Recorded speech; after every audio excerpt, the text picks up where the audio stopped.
우리 다 함께 화면에 있는 히브리서 8장 1절 말씀을 다 함께 봉독하겠습니다. 지금 다 함께 시작. 지금 우리가 하는 말의 요점은 이러한 대제사장이 우리에게 있다는 것이라. 그는 하늘에서 지극히 크신 이의 보좌 우편에 앉으셨으니. 아멘. 지금 우리가 하는 말의 가장 중요한 것은 이러한 대제사장이 우리에게 뭐한 것? 있다는 것이라. 있었다는 것이 아니라 지금 있다는 것이다. 이렇게 히브리서 기자는 우리에게 말씀하고 계십니다. 특별히 히브리서 8장, 9장, 10장 그리고 13장 등등에는 예수님께서 지금도 우리의 대제사장이 되신다고 하는 사실을 너무도 분명하게 말씀하고 계십니다. 지금 우리가 오래전에 지금으로부터 2000년도 더 된 3000년도 된 이런 오래전의 역사와 사건을 공부하는 이유는 그것을 잘 공부해서 말씀을 이해를 잘하고 지식을 잘 쌓고 체계적으로 그저 성전과 성소와 제사장들과 무슨 기구들과 이런 것들을 잘 이해하는데 그 목적이지 않고 오늘 나와 무슨 관계가 있는가 이거죠. 아무리 잘 알아도 이것이 나하고 관계가 없는 일이라면 알아도 좋고 몰라도 좋은 것입니다. 우리가 항상 성경 말씀을 읽을 때 이것은 과거에 일어난 일이라도 지금 나와 무슨 상관이 있는가? 혹 미래에 있을 사건에 대한 이야기라도 지금 나의 생애와 나의 삶에 어떤 관계가 있는가가 더 중요합니다. 그것이 오늘을 살아가는 우리의 삶의 태도와 우리의 인생을 어떻게 바꿀 것인가? 우리의 가치를 어떻게 변경시키는가? 이것에 우리가 늘 초점을 맞추어야 합니다. 우리 교회가 대단히 자주 하는 이야기가 있는데 우리가 하늘에 갈 때 가져가는 게 딱 두 가지라고 그럽니다. 하늘에 갈 때 죽어서 관속에 들어갈 때 말고 천국에 갈 때 두 가지를 가져갈 수 있다고. 다른 걸 가져갈 수가 없는데 두 가지를 가져가는데 뭘 가져간다고 그래요? 품성과 그다음에 정답을 우리 하장님께서 명확하게 말씀을 하셨습니다.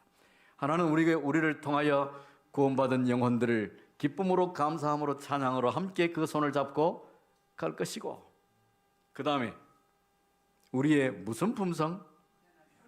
변화된 품성. 보통 이제 우리가 교회에서 사용하는 용어는 더러 그 한자의 그 순서를 거꾸로 말하는 경우들이 많이 있습니다. 보통 우리가 품성이라는 말을 잘 안 하죠. 성품이라고 그러는데 교회에서는 꼭 품성이라고 그렇게 얘기를 하고 또 건강 얘기하는데 교회에서는 뭐라고 그래요? 강건이라고 그러고 조금 다르게. 근데 거의 같은 말이지만 약간은 또 다른 의미도 있습니다. 말씀하신 것처럼 우리가 하늘에 갈 때 변화된 품성을 가지고 간다. 그렇다면 오늘 우리가 공부하고 있는 이 이야기들이 우리의 품성과 무슨 관계가 있는가? 늘 이걸 생각해야 합니다. 이번에 제가 짧은 시간에 이 책을 도무지 절대로 자세히 다 함께 공부를 할 수가 없습니다. 그래서 책이 잘 얘기하고 있지 않은 미처 다 이야기하지 못한 그런 부분을 말씀을 드리려고 노력을 하고 있습니다. 이 책이 설명하고 있는 제사 제도, 성소의 핵심은 제사죠. 제사 제도와 봉사하는 제사장들과 거기에 있는 여러 기구들과 절기들과 이런 것들은 거의 많이 말씀드리지 않았습니다. 이미 책에서 꽤 어렵도록 설명을 많이 하고 있기 때문에 이것이 나와 무슨 관계가 있는가 이런 것을 좀 말씀을 드리려고 노력하고 있습니다. 품성이 무엇일까요? 품성이 뭡니까? 조금 쉽게 품성을 어떻게 알기는 아는데 설명하기가 쉽지 않아요. 조금 더 현실적이고 쉽게 품성을 어떻게 설명할까요? 행동. 행동, 좋은 정입니다. 또 조금 다르게 표현할 수 없을까? 행동. 또 제가 좋아하는 어떤 그런 단어가 있는데 뭐라고 말씀하셨죠? 틀린 게 아니니까 조금 뭐라고 말씀하셨습니까? 습관도 아주 좋은 품성의 매우 중요한 정이라고 볼 수 있습니다. 또 행동, 습관, 또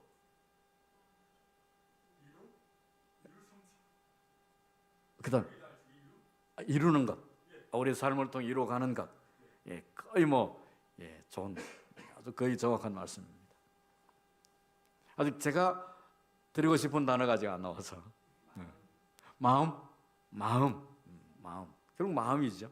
우리의 행동과 우리의 습관과 모든 것들이 우리의 마음으로부터 출발을 합니다. 그것이 우리의 행동이, 우리의 습관이, 우리의 마음이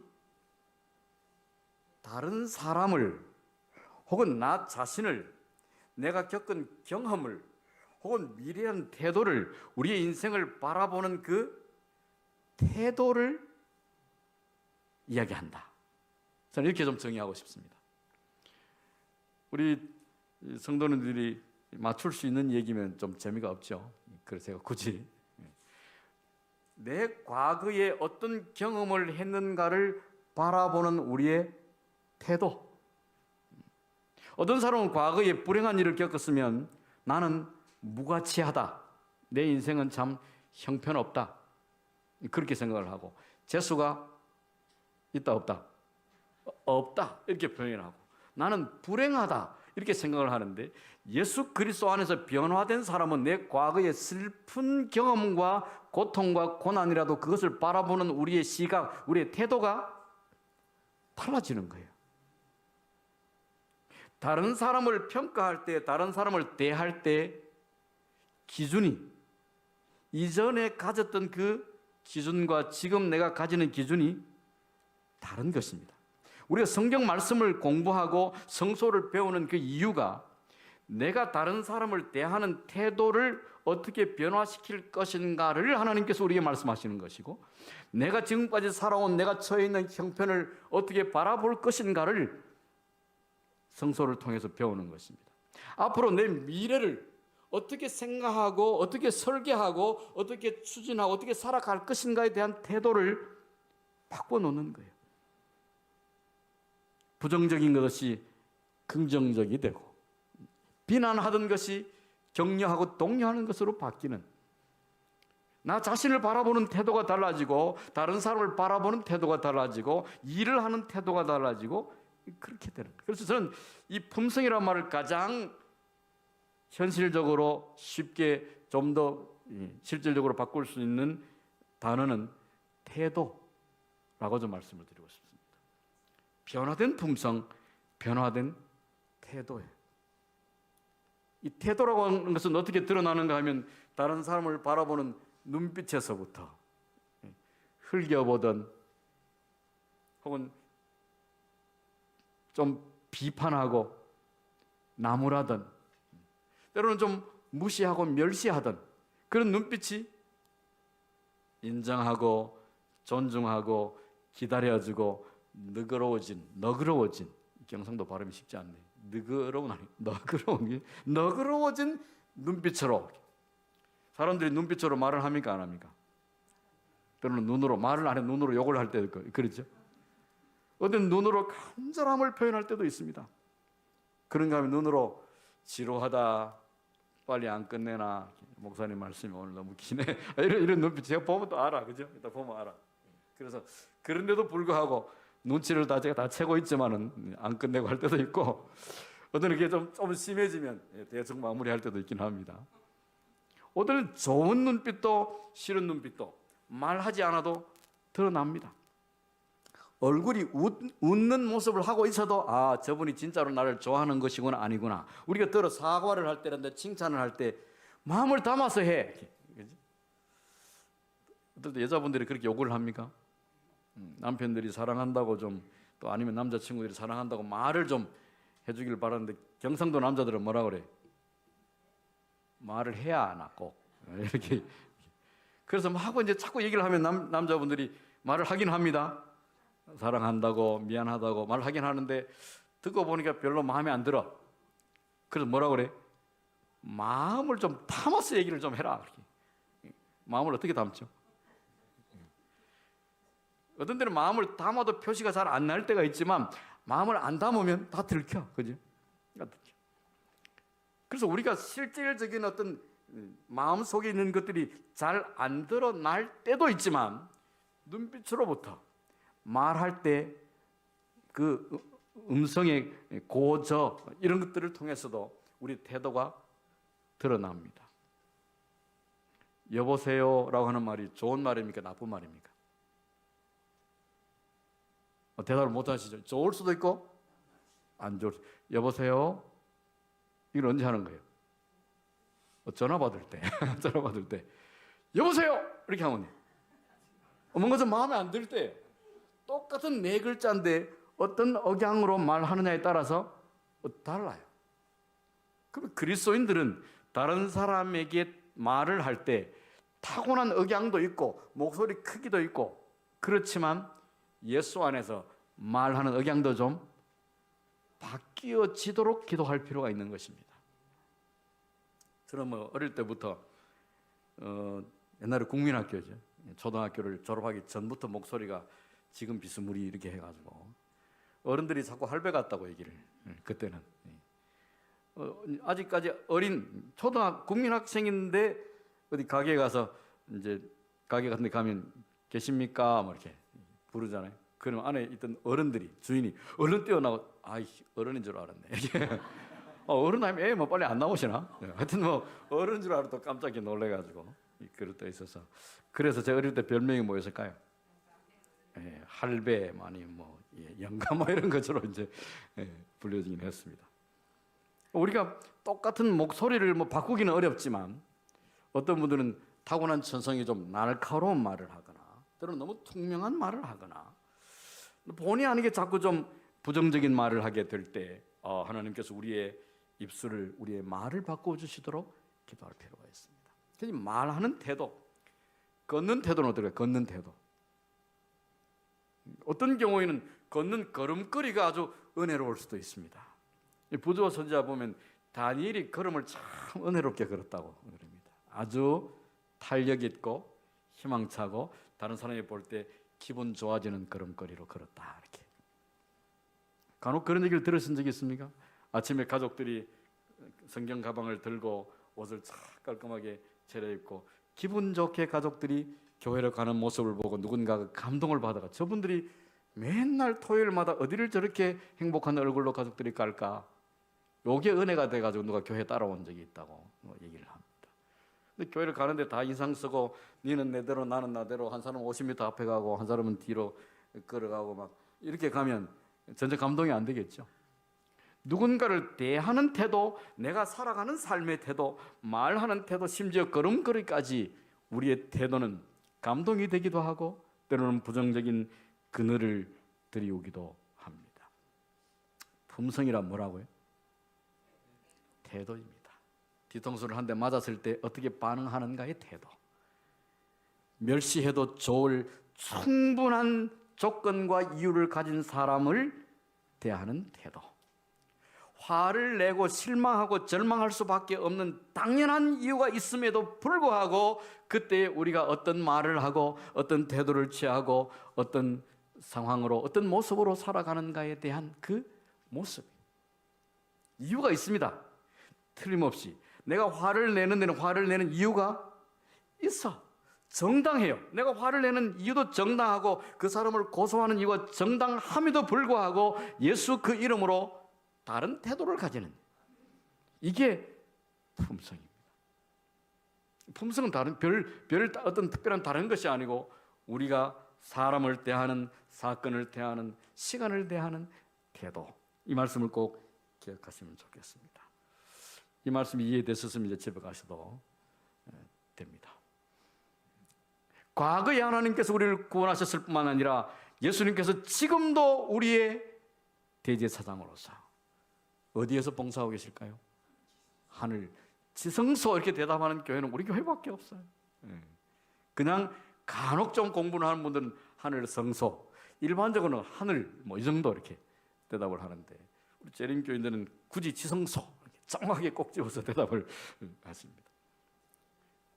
지성소이든지 성소이든지 어디든지 지금도 예수님은 우리를 위하여 중보하고 계신다. 우리를 위하여 우리의 구원을 위하여 일하고 계신다. 이것을 이해하는 것이 대단히 중요합니다. 그분의 그 역사는 하늘에서 일하시는 것뿐만 아니라 성소된 어디에서? 우리 안에서. 우리의 마음뿐만 아니라 우리의 몸뿐만 아니라 우리의 전생애 안에서 하나님이 지금도 일하고 계신다. 이게 성소를 공부하는 이유입니다. 예수님이 지금도 일하고 계신다. 과거에 이미 돌아가셔버린, 내가 구원을 받을까 이 갈등할 필요가 없어요. 이미 돌아가셔버렸습니다. 돌아가신 그 사건은 취소할 수 있다 없다? 내가 구원받은 사실은 바뀌지 않아. 이미 구원받았습니다. 구원받았습니까? 예스, 아멘. 이게 뭐 주저할 이유가 없습니다. 이미 우리는 예수 안에서 구원받았습니다. 성경은 너무도 명백하게 말합니다. 구원받았습니까? 생각해 볼 필요가 없습니다. 구원받았습니다. 그럼에도 불구하고 이미 받은 그 구원을 하나님께서 지금도 우리를 누리도록 역사하고 계신다. 일하고 계신다. 이게 중보사역이에요. 지금도 우리를 돕고 계시는, 우리의 변화를 위해, 우리의 성장을 위해 지금도 일하고 계신다. 그러면 일 열심히 하세요. 열심히 하십시오. 주님, 제가 일 하시는 줄 알고 있습니다. 가끔 제가 가서 좀 잠도 챙겨드리고 뭐 끝나고 나면 제가 감사 좀 일당도 좀 드리고 할 테니까 열심히 일하세요. 나는 내대로. 그게 아니고 지금도 내 안에서 나를 위해 역사하시고 일하고 계시는 하나님을 우리가 느끼고 협력하고 바라보는 것이, 이것이 지금 현재 하늘에 성소가 있다. 하늘은 저기가 아닙니다. 여기 성소예요. 하늘에서만 일하시면 일꾼이 내 대신 일하고 있는 것, 나와는 관계없는 그런 상황이 되는 것입니다. 자, 어제 뭐 자꾸 이제 오늘 걸 조금 나가야 하지만 미리 제가 말씀을 드린 것처럼 뭐 성경에 나오는 이 교재에 나오는 이야기들은 좀 어렵긴 하지만 또 보시면 되니까요. 어제 얘기를 잠깐 좀 또 복습을 좀 하려고 합니다. 복습이라기보다 어제 미처 다 말씀을 못 드린 것인데, 하나님께서 성소 제도를 공식적으로 주신 것은 누구에게? 지도자 누구에게? 모세에게. 출애굽기 25장 20장에 보면 십계명이 나오고 25장에 보면 내가 너와 함께할 성소를 지어라 명령하신 게 나오는데, 그 모세보다 그 훨씬 이전에 그 성소 제도의 핵심이 제사니까, 제사, 사랑의 희생, 그리고 죄인의 용서, 그리고 그 죄인의 영생을 향한 회복, 이 세 가지가 중요 요소라고 그랬는데, 그 성소 제도 공식적으로 주어지기 전에 드린 제사의 예들 중에 중요한 세 가지 제사를 좀 우리 교재에서 소개를 하고 있는데, 첫 번째가 누구의 제사? 가인과 아벨. 두 번째는 노아. 세 번째는 아브라함. 자, 가인과 아벨의 제사는 하나님께서 그들에게 제사를 드리라고 말씀을 하실 때, 제물 무엇을 가지고 제사를 드려라, 제사는 드리는 방식은 이것이다 저것이다 구체적인 설명을 하신 것이 나옵니까 안 나옵니까? 양을 잡으라, 아니면 그 농산물로 제사를 드리라 말하라, 얘기를 한 게 나오나요 안 나오나요? 물론 기록이 안 됐다고 해서 말씀 안 하셨다고 볼 수는 어렵지만 아마도 틀림없이 100%는 아닙니다. 아마도 거의 확실하게 짐승을 잡아서 제사를 드리라고 명령한 것이 안 나와요. 그러면 가인은 자신의 농산물의 결과인 농산물, 농사를 지어서 나온 어쩌면 과일들과 뭐 이런 것들을 하나님께 제사로 드렸고, 아벨은 자신이 또 키우는 그 짐승들을 잡아서 제사를 드렸는데, 하나님께서 아벨의 제사는 받으시고 가인의 제사는 받지, 뭐가 차이라고 그랬습니다? 제일 중요한 차이가 뭐라고요? 피 얘기가 나오죠. 피. 어떤 사람은 굳이 식물도 동물이나 마찬가지 생명이 있다, 맞죠? 근데 동물만 피를 흘려주고 식물은 피를 흘리나요 안 흘리나요? 안 흘릴까요? 그 피라고 보기는 좀 어렵긴 어려워요. 동물이 피를 안 흘리면 안 죽나요? 우리가 뭐 생각해 봐야 될 여러 부분들이 있는데 어쨌든 죽음과 죽지 않은 요걸 이제 얘기하는 것을 보여. 지금 그걸 말씀드리려고 한 것이 아니라 가인과 아벨의 제사는 요걸 좀 기억을 하면 좋겠는데요. 창세기를 좀 자세히 읽어보시면 하나님께서 가인의 제물은 안 받으시고 아벨의 제물은 받으셨다. 이렇게 되어 있다. OX. 장로님께서 정확하게 말씀하셨는데요. 이미 아마 들어서 알고 계실 줄 믿습니다. 제물이 옳으냐 그러냐보다 더 중요한 게 있습니다. 하나님께서 그 자세히 좀 읽어보시면 가인과 그의 제물을 받지 않으시고 아벨과 그의 제물을 받으시고 그랬어요. 제물만 받고 안 받고를 말하는 것이 아니라는 거예요. 그래서 부조와 선지자에 보면 그 제물을 드리는 그 차이가 피의 차이이기도 하지만 그들이 그 제물을 통하여 단지 제물의 종류가 중요한 것이 아니고 그 제물을 드리는 그 사람들의 두 사람의 마음의 태도와 자세 그리고 그들이 평소에 삶이 어떠했는가가 결국 그 제물로 나타났다고 말합니다. 우리가 하나님께 무엇을 드리는가라고 하는 것이 평소에 우리의 삶이 훨씬 더 어떻다는 거예요. 진짜 하나님께 드리는 예배는 우리가 평소에 어떤 생각을 하고 어떤 태도로 살아가는가가 진짜 예배이고 그 결과로 교회에 와서 드리는 예배로 나타난다는 것이에요. 피 문제는 그 다음 문제를 좀 제쳐놓고 말입니다.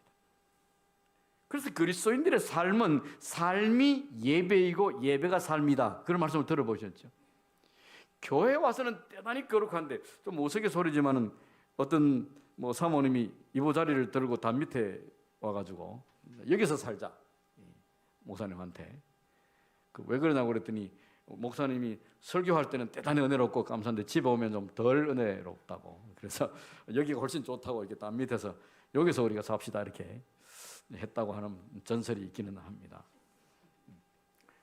우리가 말은 거룩하고 우리의 지식은 대단히 충분하지만 우리의 삶이 그렇게 따라가지 못할 때 빛이 되지 않고 받은 바 되지 않고 영생과는 거리가 먼 그런 사람이 될 수도 있습니다. 때로는 우리는 잘 모를 수 있습니다. 나는 늘 잘한다고 생각하지만 더러 하나님께서 내게 말씀하시는 음성이 귀를 기울여서 내 삶이 진짜 예배인가? 내 삶의 제사를 제대로 드리고 있는가? 완벽하지 않죠. 부족한 것 투성입니다. 그러기에 또다시 나올 필요가 있어서 나 자신의 부족함 때문에 절망할 필요는 없습니다. 단지 더욱 하나님을 의지하고 겸손할 필요는 있습니다. 삶이 뭐가 되고요? 예배가 되고 예배가 뭐가 되고? 삶이 되고 태도가 되도록 하나님께서 우리를 도우시기를 간절히 바랍니다. 노아의 제사는 어떤 제사였을까요? 노아는 375일을 방주 안에 있었습니다.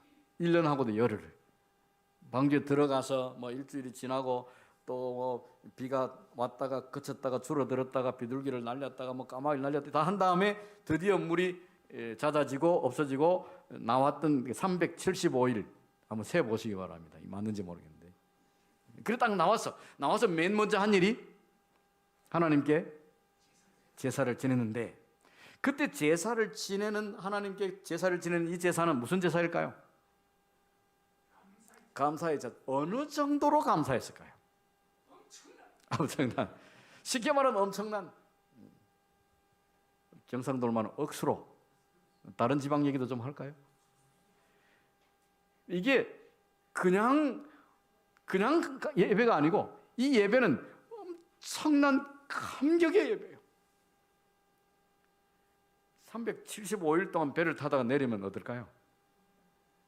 멀미가 났을지도 몰라요. 배멀미가. 땅멀미를 아십니까? 땅멀미. 혹시 직업으로 배를 타셨던 분이 혹시 계신지 모르겠습니다. 배를 이렇게 계속 타고 있다가 내리면 땅이 흔들리. 그래서 적응이 되면 괜찮나요?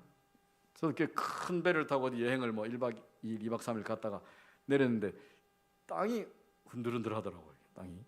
배에 흔들리는 그게 이제 어느 정도 적응이 되니까 내리니까 땅이 흔들려. 이 땅멀미라고 이렇게 얘기를 하던데. 노아가 오랫동안 방주 속에 갇혀 있다가, 맞죠? 갇혀 있다가 나온 그 해방감, 온 인류가 다 물에 빠져 죽을 때 하나님께서 그들의 가족을 기적적으로 지켜주신 그 감격. 다른 사람이 다 죽는데 나만 살았네 알고 신난다 그런 게 아니고, 그 당시에 살았던 인구가 어쩌면 지금 지구상에 사는 인구보다 적지 않았다고 계산하는 분들이 있습니다. 그 당시에는 수명이 몇 년입니까? 막 900년 이상 살고 자식을 몇 명쯤 낳았을까요? 하나만 낳아 잘 키우자 이런 거 아니죠? 자식들이 뭐 엄청납니다. 그 당시에 질병도 별로 없었습니다. 그러니까 그 당시에 인구 증가는 엄청났다는 거예요.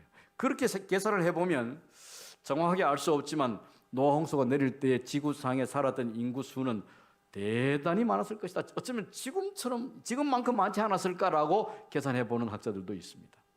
그 많은 사람들이 다 죽었는데 우리만 살았네 알고 신난다 그게 아니고, 우리 가족도 죽을 가능성이 몇 %였을까요?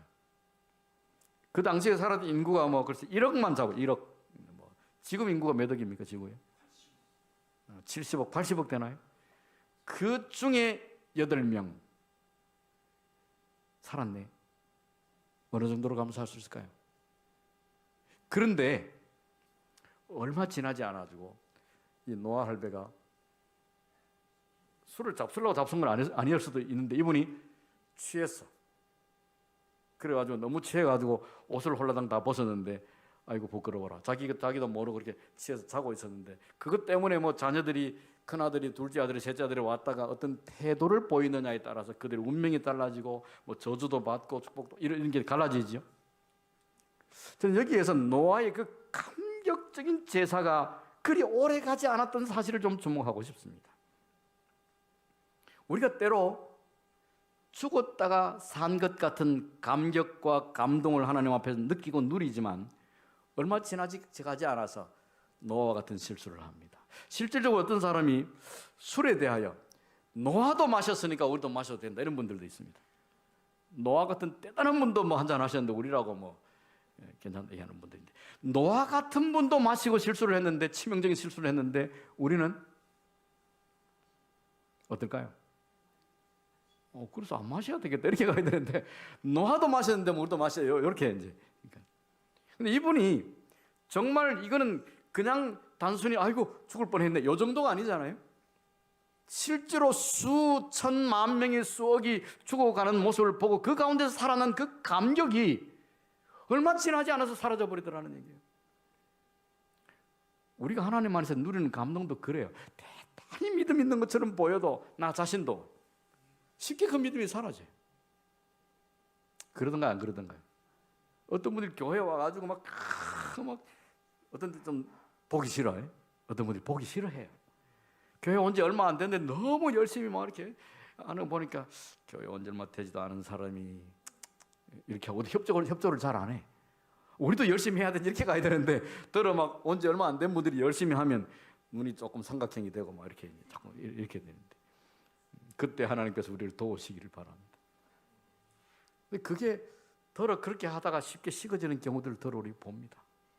그래서 믿음이 좀 없는 것 같은데도 죽을 때까지 믿음 안에 있는 건 참 귀한 믿음이에요. 옛날에 모 현철 목사님이라고 그 어른이 지금은 연세가 너무 높으셔서 좀 거동하시기 어렵다고 하는 소식을 듣는데 말씀을 하시더라고요. 우리 구원받아서 하늘에 갈 때 하나님께서 우리에게 점수를 매기실 때 출석 점수도 있다 이렇게 얘기하시면서, 우리 오랫동안 특별히 우리의 호흡이 다하고 생명이 멈출 때까지 믿음의 그 길을 멈추지 않는 것은 대단히 중요합니다. 저희 어머니가 얼마 전에 돌아가셨습니다. 39년생이셨어요. 86세 정도로 돌아가셨는데, 저희 어머니 영상이 방송국에 출연을 하신 적이 있습니다. 10년 전에, 딱 10년 전에 방송국에 출연해서 노래도 부르시고 이렇게 했던, 그게 이제 그 대구 지방 방송국인데 TBC 대구 지방 방송국인데 두 남녀가 북도 치고 노래도 부르면서 이렇게 시골 마을마다 다니면서 취재를 하고 뭐 사람들과 대화도 하고 뭐 딸아 아들아 아버지 엄마 뭐 텔레비 나왔다 이런 거 비슷한 이런 얘기도 하고 이제 하시고 이런데 거기에 출연을 하셔가지고 저희 어머니가 꽤 긴 시간을 뭐 자식 키운 얘기도 하고 고생 많이 했어요 이렇게 하시면서 이제 한참을 앉아서 대화를 하는 그런. 그때 보니까 저희 어머니가 일도 하시고 10년 전에요. 일도 하시고 얼굴도 포동포동 하시고 말씀도 잘 하시고 그런데 10년 만에 기억력도 어머니 얘기하려는 게 더 슬퍼지려고 해서 기억력도 다 사라지고 걸음도 못 걸으시고 뭐 병상에 좀 꽤 몇 년을 누워 지내시다가 돌아가셨습니다. 돌아가시기 전에 자주 하던 얘기가 내가 왜 이렇게 됐을까 이렇게. 얼마 전만 해도 내가 온 들판을 뛰어다니고 10년 만에 10년 동안 그때부터 편찮으신 게 아니겠죠. 그러고 나서도 뭐 건강하게 몇 년을 지내시다가 다리가 아프고 또 뇌졸중이 오고 이렇게 하시면서 이제 걸음을 점점 잘 못 걸으시고 치매가 오고 이렇게 10년이 금방이구나. 여러분은 좀 어떻습니까? 10년이 꽤 긴 것 같습니까? 금방 가는 것 같습니까? 2025년이 시작된 것 같은데 벌써 2월 중순이 지나가네요. 얼마나 빠른지 1년이 빠르고 10년이 빠른지 우리 인생이 금방 지나갑니다. 저희 아이들이 벌써 30대 중반이 되어가네요. 왜 이렇게 빠른지 모르겠습니다. 제가 그래서 며칠 전에 어른이 되었습니다. 장인 어른. 딸이 없는 사람은 평생 어른이 못 된다고 그래요. 그 며느리는 어른이라고 안 부르죠. 그냥 뭐 원래 애들이 부른 대로 아버지, 어머니 혹은 뭐 이렇게 부르는데 이제 사위는 장인 어른, 그래 어른이 된다. 저도 이제 어른이 겨우 이제 되긴 되는데 세월이 얼마나 빠른지. 제 아이들이 아기 같은데 벌써 30이 넘고 30 중반이 돼서 뭐 어떤 남자를 데려오더니 좋다고 갔습니다. 뭐라고 그래서 하지만은 뭐 이제는 엄마 아버지보다 더 좋겠죠. 세월이 참 금방 지나갑니다. 우리가 인생은 짧다, 사랑하기에도 부족하다 뭐 이런 얘기들 듣지만은 특별히 그리스도인들은 우리의 마음에 있는 미움과 슬픔과 이런 것들을 잘 정리하고 잘 해결하는 전문가들이 되어야 합니다. 우리가 받은 은혜나 결심은 금방 사라져요. 자주 하나님의 은혜를 우리 마음에 담고 끊임없이 매일같이 하나님의 은혜를 호흡할 필요가 있습니다. 아브라함의 제사는 어떤 제사였을까요? 하나님이 아브라함에게 뭘 요구하셨습니까? 아들.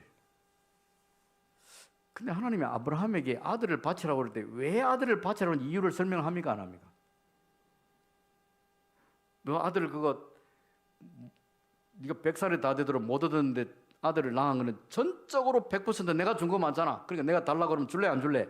이런 얘기도 안 하셨어요. 그냥 너 아들 데려가서 제사 지내 이렇게 말씀하셨어요. 아니면 아들을 드려야 되는 어떤 다른 이유가 있는지 없는지도 말씀을 안 하시고 그냥 아들 드리라고 그래. 그 이야기는 마치 제정신이 아닌 것 같은 명령이에요. 그래 안 그래 솔직히? 그래요. 근데 아브라함이 하나님께 따진 얘기가 없습니다. 고민한 얘기는 나옵니다. 밤에 잠을 못 주무셨겠죠, 이 노인이. 그러나 그가 하나님 맞습니까? 이렇게 따지는 얘기가 없습니다.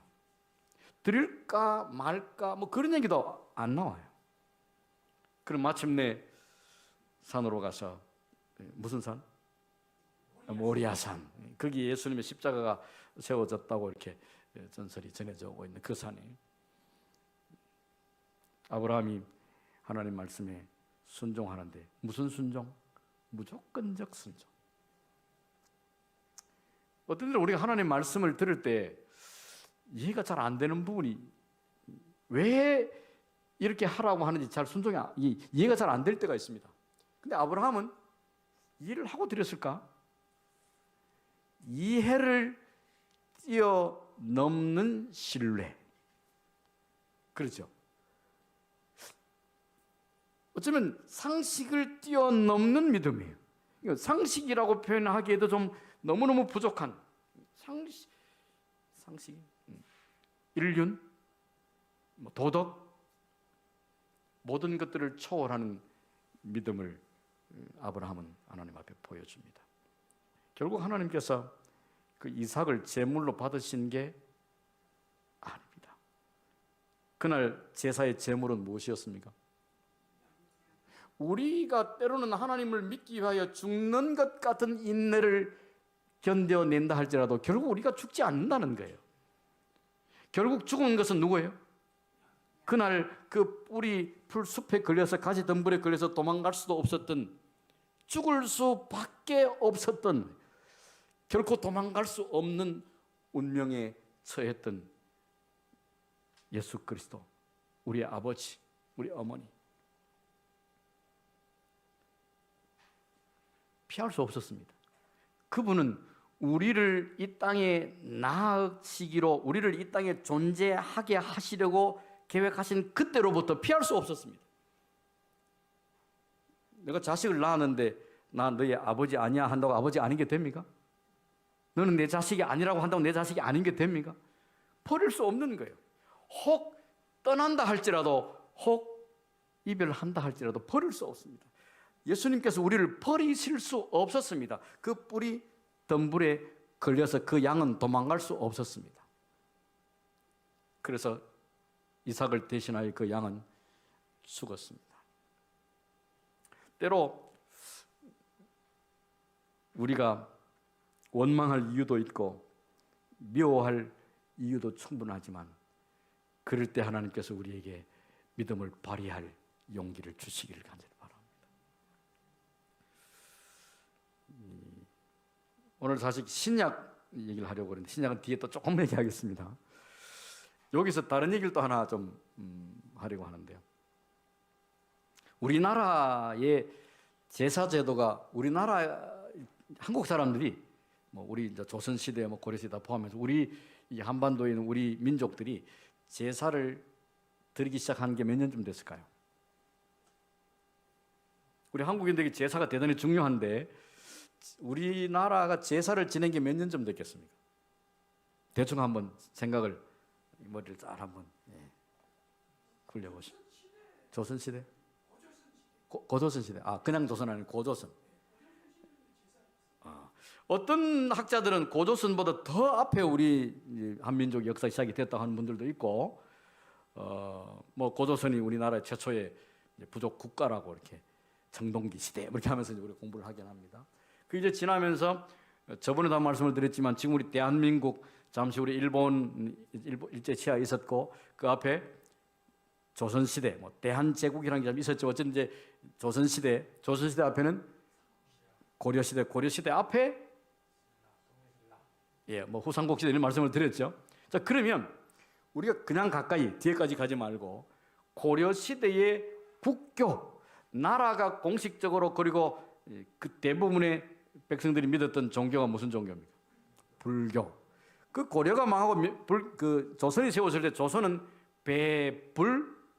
배불숭유, 불교를 배척하고 유교를 숭상하도록 성리학, 주자학, 유교 이런 것들이 이제 조선의 통치 이념이 되기도 하고 국교가 되기도 하고 그 앞에도 불교를 다 배척을 했습니다.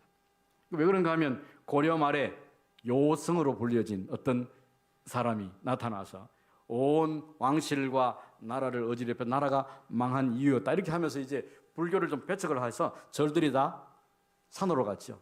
그 이제 절들이 다 좋은 산에 다 자리 잡게 된 것입니다. 그럼 조선시대에 와서는 이제 불교를 이렇게 하면서 유교의 핵심이 뭔가 하면 제사제도예요. 근데 원래 고려시대까지만 해도 제사제도가 공식적으로 가족제사, 조상제도가 없었습니다. 제사는 어디에서 하는 거예요? 제사는 그저 절에서 불공을 드리는 것이 제사였습니다. 조상제사 이런 것들이 없었고 불공을 드리는 이런 것들이 있었는데 조선시대 와가지고 이제 그 유교를 받아들이고 주자학이 성하면서 제사를 권장을 합니다. 국가가. 그래서 조선 첫 임금이 누구죠? 이성계를 호라고 그래요. 뭐라고 불러요? 태조, 그 다음에 2대 왕이 정조, 셋째가 태종, 넷째가 세종, 대정, 대세, 문단세, 예성, 연정 이렇게 하죠.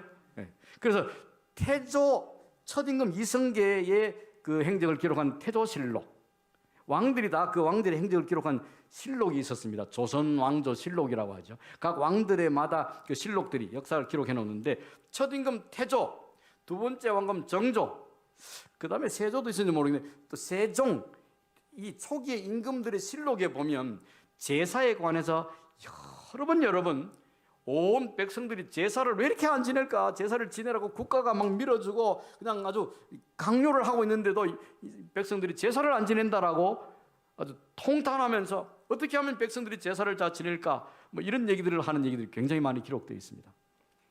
실질적으로 그 민간인들의 제사 제도가 정착된 것은 15세기.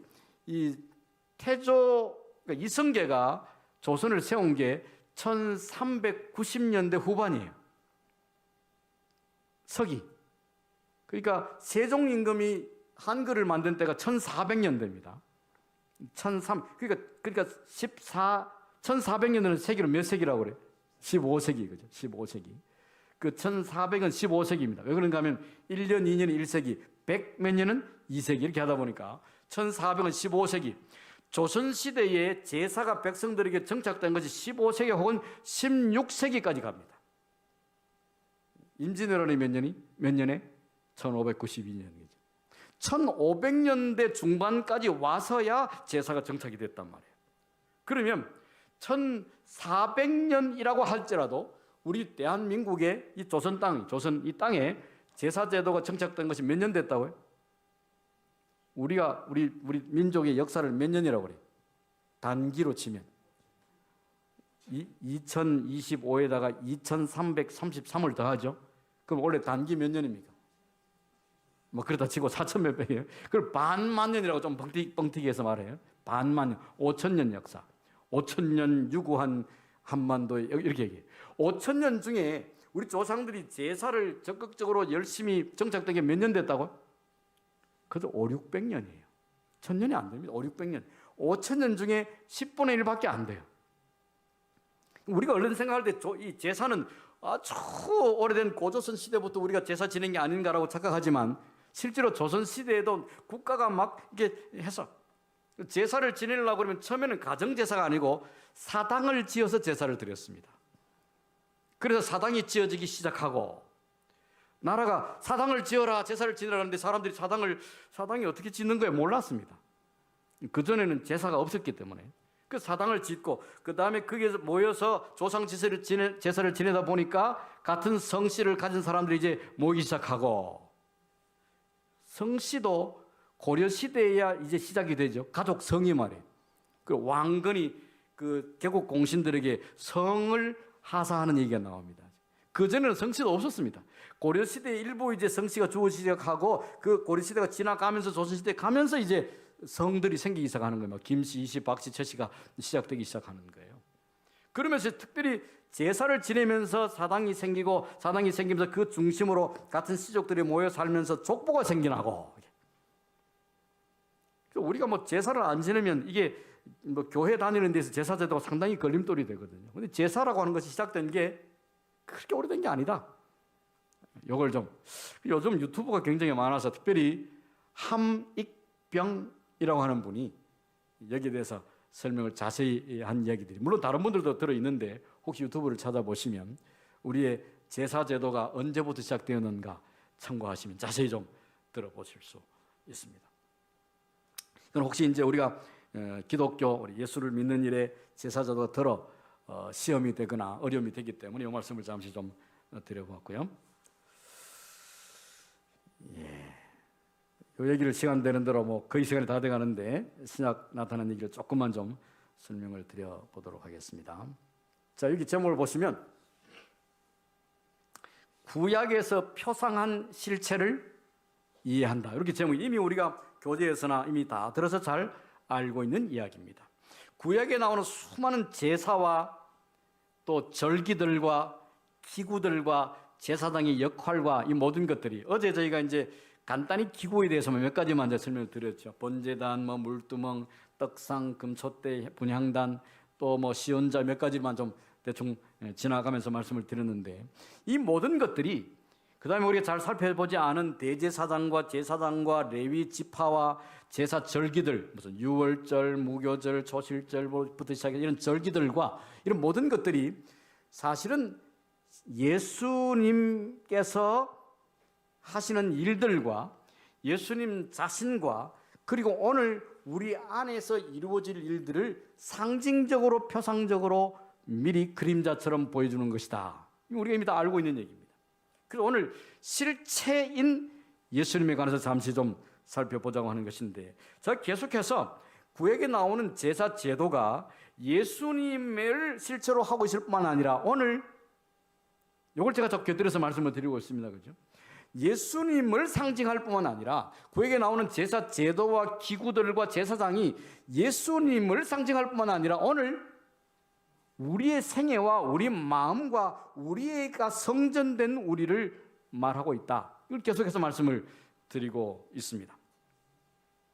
이게 보시면 구약에서 표상한 실체, 구약에 나온 그 모든 것들이 예수님과 예수님께서 하신 일, 특별히 우리 안에서 지금도 하고 계신 일들을 보여주고 있다고 하는 것입니다. 이사야 53장은 예수님께서 태어나시기 600여 년 전에 기록된 성경이지만 예수님이 정확히 무슨 일을 하실 것인지에 관하여 설명을 하고 있습니다. 그는 실로 우리의 질고를 지고 우리의 슬픔을 당하였거늘 그가 찔림은 우리의 허물을 인하며 그가 상함은 우리의 죄악을 인함이라.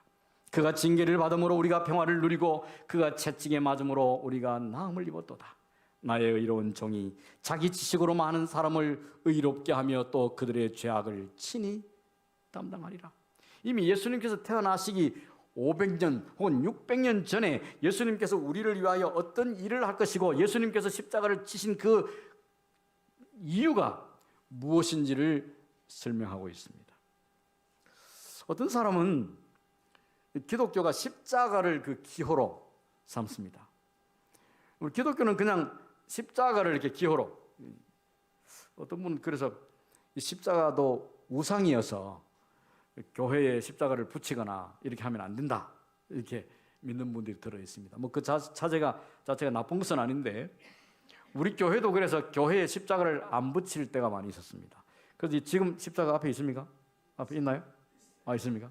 전에 우리가 선구에도 선구를 제작할 때 굳이 십자가를 다 떼서 이렇게 한 적도 오랫동안 있었습니다. 근데 요즘 우리가 십자가를 붙이는 것을 그렇게 터부시하지 않지만은 그 전에는 교회나 또 선구에 십자가를 붙이는 일을 매우 좀 경계할 때도 있었습니다.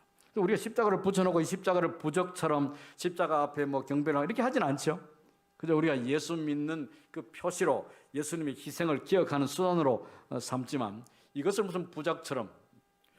근데 가끔 이제 여성분들이 귀에도 목에도 십자가를, 어떤 분들은 또 문신으로 십자가를 새긴 분들이 있긴 한데, 제가 아주 오래전에 어떤 교회에 있을 때 한 분이 이분이 이제 교회를 조금 다니다가 그 다음에는 좀 안 다닌 분인데 이분이 주님을 아주 즐기는 분이셨어요. 교회 주님 말고 이런 주님을 아주 즐기는 분이셨는데 제게 좀 십자가를 좀 만들어 달라, 목사님이 십자가를 손으로 좀 만들어서 제게 주십시오. 그럼 제가 이걸 꼭 가지고 다니겠습니다. 부적처럼. 제가 만들어 드렸을까요? 안 만들어 드렸을까요? 만들어 드렸습니다. 그분에게는 그게 신앙이기 때문에 제가 설명은 물론 했습니다. 드리면서 설명을 했지만은 그분이 요구하는 것을 제가 나무로 십자가를 깎아가지고 금분을 사가지고 칠을 해가지고 줄을 따라가지고 그분에게 줬습니다.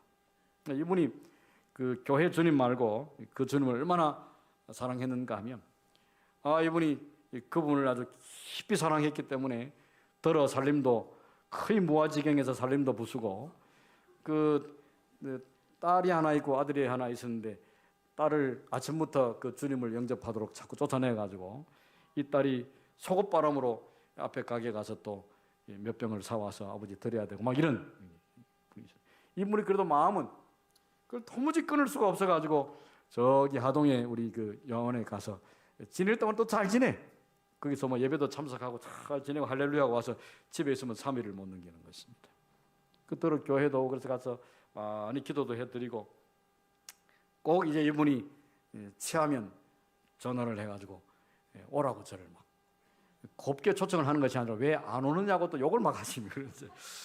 예, 알겠습니다. 제가 쫓아가면 그분이 이제 여기 다 먹은 병도 있고 먹다가 만 병도 있고 아직 덜 먹은 아직 안 딴 병도 있고 이렇게 탁 세워놓고 저를 앉혀놓고 조금 이제 깰라 그러면 또 이렇게 보충해가면서 저를 이렇게 붙들어 놓고 이렇게 그분이 부적처럼 십자가를 요구해서 단단히 제가 기도하면 이것 자체가 기도 힘이 있는 것은 아닌데 그러나 이것을 볼 때마다 하나님의 도우심을 간구하고 하나님의 역사하심을 믿고 그렇게 하라고 제가 안 드렸다고 생각하시겠지만 드렸습니다. 십자가는 우리의 이런 부적은 아니에요.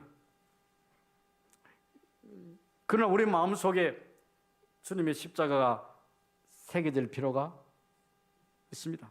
여러분이 급한 일이 있을 때 위기 상황에 갑자기 뭔가에 걸려서 넘어져서 빠질 뻔할 때 뭐라고 비명을 질러요? 아버지. 무슨 아버지? 친정 아버지? 하늘 아버지? 이렇게 돼야 되는데 자다가도 나오는 아버지 했는데 우리 친정 아버지 말고 하나님 아버지를 불러야 되는데 스님들도 뭐 깜짝 놀라면 아이고 하나님 한다고 어떤 분들이 그렇게 하긴 하는데 우리가 깜짝 놀라면 요즘 젊은이들은 욕을 합니다. 깜짝 놀라면 욕을 여기 XX 뭐 막막하게 튀어나오는데 요즘 젊은이 욕을 참 많이 해요. 뭐 어느 세대보다 욕을 좀 많이 하는 세대가 아닌가 이런 생각을 하는데 우리 예수 믿는 사람 마음속에 딱 잠겨 있다가 깜짝 놀랐을 때 뭐가 나와야 돼? 하나님 아버지가 나와야 되는데 제가 이런 경험을 한 적이 있는데요. 버스를 타고 와서 버스 갑자기 급브레이크를 콱 밟았는데 제가 어떤 여성분하고 헤딩을 했어요. 여기 해가지고 멍이 막 들었었는데 딱 부딪힌 순간 이 충격 부딪히는 충격이 아니고 제 귀로 들어온 뭔가 이렇게 충격을 받았는데 그 딱 부딪히는 그 순간에 그 여성분이 주님 불렀어요. 그때 제가 이제 학생 전도사 때입니다. 오래 전이네요. 이게 빡 부딪히면 깜짝 놀라서 비명을 지르거나 욕을 하거나 아니면 무슨 그냥 생각 없이 무슨 말이 나와야 돼. 이분이 주님 이렇게 부르는데 깜짝 놀랐습니다. 아픈 거는 뭐 어디 사라지고 벌써 거의 한 40년 가까이 다 돼가는 전인데 그게 아직도 기억이 남아요. 예수 믿는 사람은 깜짝 놀라서 비명을 지를 때도 하나님을 찾는 저런 사람이 돼야 되겠구나. 우리 젊은 남자분들이 군대 가면요 관등성명 하죠. 관등성명 아시나요? 여자분들은 잘 모르실 수 있는데 이제 누군가가 부르면 자기보다 상관이 부르면 자기의 계급과 이름을 큰 소리로 대야 합니다. 장교들도 자기보다 높은 별자리가 이렇게 되면 뭐 예를 들어 대위 무슨 소령 해도 소령 어묵에 이렇게 김말동 이렇게 이제 얘기를 해야 돼. 그런데 이제 그 짝대기 한 개 따라갈 두 개 따라서는 훈련소 때부터 건드리면 훈련소는 훈병이라고 훈련병. 누가 건드리거나 부르거나 일이 있을 때마다 훈병 아무개 이병 아무개 소리를 질러야 되는데 그냥 그랬다가는 큰일 나거든요. 이게 이제 얼마나 긴장을 하고 머리에서 꽉 박혀가지고 자다가 잠결에 건드려도 그냥 하면 안 되고 이병 김소똥 이렇게 해야 돼요. 이게 이제 긴장을 하고 마음에 이게 군기라고 그래. 딱 긴장을 해가지고 어떤 고참들이 쫄병들을 테스트를 합니다. 요즘 이렇게 하면 큰일 날 것 같은데 뭐 저도 아주 오래전은 아니지만 하여튼 군 생활을 할 때 자고 있는데 고참들이 귀에서 와서 심지어 이렇게 소리 들릴까요? 안 들릴까요? 안 들리지. 깨 있어도 잘 안 들리는데 한참 피곤해하고 자고 있는데 잠이 얼마나 모자랄답니까? 밤에 자는 새 8시간인데 그중에 2시간은 근무를 써요. 6시간인데 그것도 얼차례 1시간 하고 이렇게 하면 자는 시간도 안 그래도 부족하고 낮에 하루 종일 훈련 받는데 곤히 자고 있는데 이게 소리가 들릴 가능성이 없는데 이렇게만 해도 관등성명을 대야 돼요. 자다가도 이병 아무개 이렇게 하고 일어나야 돼. 안 일어나면 기상 바로 차입니다. 옛날 얘기예요. 요즘 안 그렇습니다. 걱정할 필요가 없습니다. 근데 이게 이제 대답을 해도 나 때는 내가 관등성명을 되면 저기 창문이 다 깨져가지고 이렇게 얘기를 해요. 그 목소리 봐라 이렇게 짧게 얘기한다고. 이게 얼마나 맺히고 이렇게 가슴 속에 쌓였으면 자다가도 잠결에도 이게 이제 제대할 때 짝대기가 4개 돼가지고 제대할 때는 이걸 다 반납을 하고 나온다고 그래요. 근데 이제 가끔 꿈속에 나타나지 않습니까? 남자들이 제일 힘든 이제 꿈이 군대 다시 재입대하는 그게 제일 힘들다고 그러는데 죽어도 가기 싫은데 막 다시 영장에 와가지고 그걸 막 울면서 불면서 이렇게 하다가 잠이 깨고 이렇게 한다고 그러는데 말이에요. 가끔 막 자다가 막 이병 막 일병 아목이 막 소리를 지르고 깰 때가 악몽을 꿀 때가 있어요. 예수 믿는 사람은 어떻게 된다고? 자다가도 이게 나와야 되는데 성질나도 이게 안 나오죠. 조금 지루해도 안 나오죠. 누구가 조금 내 험담했다고 또 안 나오죠. 식사당번 남들은 한 번 하는데 2번 했다고 또 안 나오죠. 이렇게 막 누가 인사를 나를 쳐다본 듯 만들 안 쳐다보고 인사를 안 하네. 이게 또 사라지죠. 예수님이 자꾸 들락날락 하는데 교회 왔을 때는 확실히 계신 것 같기도, 심지어 교회 왔을 때도 자꾸 어디 가시네. 누가 발만 좀 걸어도 사라지고, 누가 조금 눈만 흘겨봐도 자꾸 사라져버려요. 하나님께서 우리를 도우시기를 간절히 바랍니다. 평생 예수 안에 있는 게 참 어려워요. 제 어머니 한마디 더 해야 되겠네. 제 어머니가 돌아가시기 얼마 전에 한 달 정도 전에 휠체어를 타고 이제 면회를 갔다 그 다음에는 이제 그 침상채로 뭐 몇 주 전에 나오셨다가 그 다음에는 뭐 말씀도 못 하시고 이렇게 마지막으로 제가 가서 대답을 잘 못 하실 때입니다. 뭐 예수님 기억하지? 대답을 안 하시고 대답을 못 하시는 눈도 잘 안 뜨고 이렇게 하십니다. 아마 끝까지 예수님을 잘 기억해야 돼요. 알았으면 고개를 좀 이렇게 끄덕여 달라고 이렇게 그것도 안 하시고 제가 3번 4번 물으니까 그제서야 이렇게 그게 마지막이었어요. 그 전에는 휠체어를 타고 오셨는데 제대로 앉아 있지도 못하시는데 엄마 좀 기도 좀 해주세요. 그러면 주로 이제 제가 많이 기도하는데 기도 좀 하세요 그랬더니 기도를 했는데 기도 한 3줄 하다가 가만히 계시. 기도하는 것도 잊어버리세요.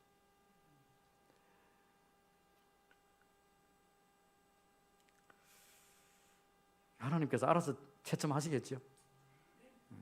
우리가 정말 기도할 일은 끝까지 하나님을 잊어버리지 않는 게. 근데 뭐 치매가 와서 잊어버리는 건 하나님께서 충분히 감안하시리라고 믿기는 합니다. 우리가 끝까지 다른 건 다 잊어버리고 잃어버려도 하나님을 잃어버리지 않도록 지금부터 부지런히 기도할 필요가 있습니다. 뭐 이런 것들은 좀 책을 한번 또 읽어보시기를 바랍니다. 예수님은 구약에 나오는 수많은 제사와 제물들과 제사장과 절기들의 실체이지만 그것들과는 비교할 수 없는 것이다. 비교할 수 없는 것이다. 이렇게 우리 끊임없이. 그래서 히브리서를 보면 히브리서가 지금 현재 예수님이 뭘 하시는가에 대하여 참 잘 설명하고 요한계시록에도 많이 설명을 하고 있는데 히브리서는 옛날에 구약에 나오는 이 성소와 성전 제도와 지금 예수님의 그 비교를 하면서 더 나은 이런 말씀을 많이 하고 있죠. 더 나은 언약, 더 나은 제사장, 더 나은 본향 이런 얘기를 비교해서 굉장히 많이 얘기를 하고 있습니다. 그래서 구약에 나오는 짐승들의 이 제사보다 예수님의 그 언약과 그 피와 그 모든 것들이 탁월하게 비교할 수 없는 좋은 것이다. 이렇게 많이 얘기를 하고 계십니다. 자, 이제 좀 마쳐도록 하겠습니다.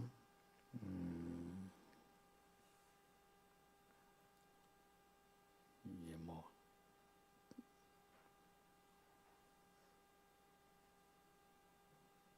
요만큼 해야겠습니다. 시간이 지나면 은혜가 없어요. 이제 만큼 하다가 마쳐야겠습니다. 아무쪼록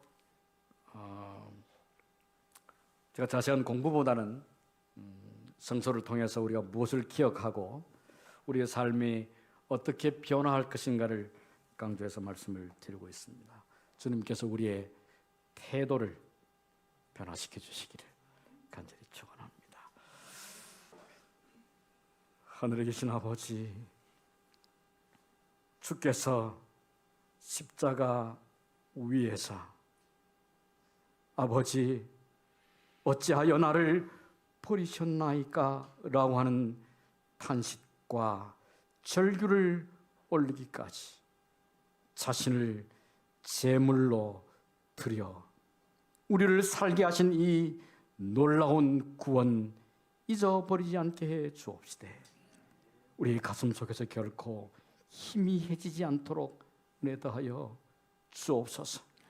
이 큰 구원이 주님께서 지금도 우리 안에서 역사하고 계심으로 어떠한 시련도 유혹도 우리의 끊임없이 다가오는 결코 사라지지 않는 도전도 결코 우리를 이기지 못하도록 주님, 우리가 주님 안에서 고침받고 변화받은 태도로 우리 자신의 연약함도 또 누군가의 부족함도 우리에게 다가오는 우리에게 주어지는 아픔도 넉넉히 이길 힘을 얻게 해 주옵소서. 예수님의 이름으로 간절히 기도드리옵나이다.